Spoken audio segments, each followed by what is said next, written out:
Salut friends, c'est moi Mounir, marhaba. Continuons avec la semaine du fond de teint. Aujourd'hui, c'est la journée Guerlain et ça sera le fond de teint Guerlain essentiel. J'ai fait mes petites recherches et apparemment le fond de teint éclat naturel est tenu 16 heures avec SPF IP20. Ce fond de teint a 30 teints avec des sous-teints différents dont CNW. En utilisant ce fond de teint, on a le teint parfait, lumineux et frais avec une texture confortable et légère, couvrance légère à moyen. On a le teint plus homogène et l'apparence des imperfections est réduite. Ensuite, on a beaucoup de blablas et des promesses autour du fond de teint sur le site de Sephora. Donc on va passer directement aux vidéos et tester toutes ces promesses.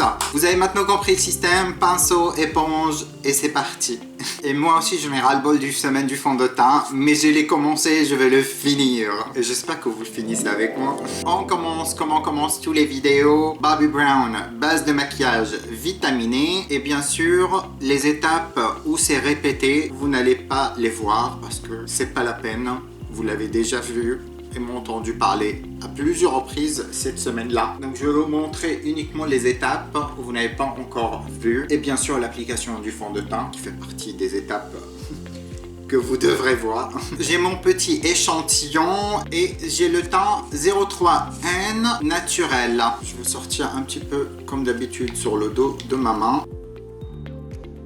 On sait déjà que la couvrance est entre légère et moyenne, donc je n'attends pas la couvrance totale, mais ça c'est pas la seule et unique critère quand vous choisissez un fond de teint. Bien sûr, si la couvrance est quelque chose de très important pour vous, il faut mieux partir vers un fond de teint de haute couvrance, mais également il faut que ça réponde à besoin de votre peau aussi. Si c'est un fond de teint haute couvrance mais qui va accentuer la texture et toutes les imperfections de votre peau, ce n'est pas la peine. Comme c'est buildable, je vais mettre encore un petit peu.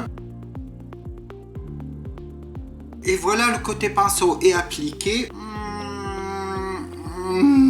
Bon, en tout cas, il est bien appliqué, il est bien là. Peu couvrant, oui, mais il disait qu'il va réduire les imperfections. Ça, je le vois pas pour l'instant. Donc, on va continuer avec l'application et on verra à la fin comment tout ça va se passer. Je prends l'éponge. J'utilise toujours le même éponge de chez Morphe. Comme ça ne change pas entre fond de teint. J'ai l'impression que ma peau souffre à cause de ces vidéos parce que j'ai plusieurs boutons qui ont apparu. Avec éponge, on a plus de couvrance, mais ça reste toujours pas assez à mon goût.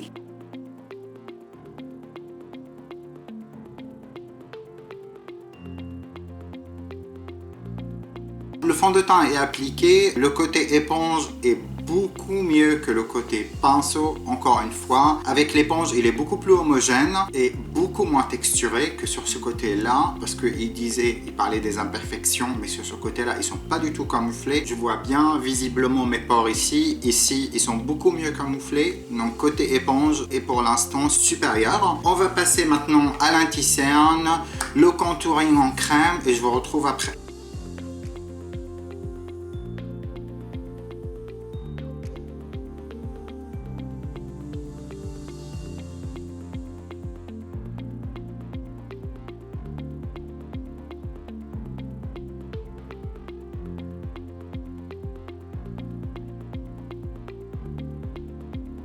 Et voilà, le contouring est fait. Maintenant, on va passer aux poudres pour poudrer le visage. Autour des yeux, je prends le By Terry Hydra Powder. Et pour le visage, je prends le Too Faced Peach Perfect, que ça fait longtemps que je n'ai pas utilisé.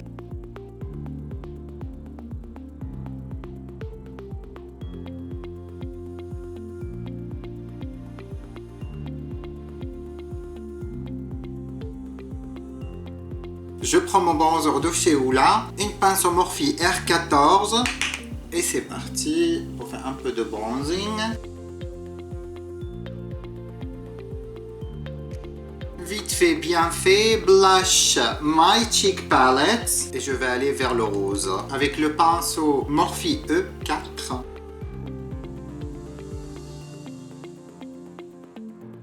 Maintenant que tous les produits sont appliqués, je vais prendre ma petite miroir et je vais regarder de près pour voir. Je ne sais pas si c'est visible pour vous, mais le côté pinceau est beaucoup moins homogène que le côté éponge, que je trouve beaucoup mieux. Je ne sais pas si ça se traduit bien sur la caméra, mais en personne, c'est l'impression que j'ai. Je ne sais pas, qu'est-ce que vous pensez, vous? Je viens d'appliquer et il est tout frais sur mon visage, donc on va attendre un petit peu. Je vais faire mon maquillage des yeux et je reviens vous voir après. Et vous me voyez de retour. Jusqu'à maintenant, le fond de teint tient plutôt bien. Il n'y a pas de craquement, il ne s'est pas déplacé, il ne s'est pas migré.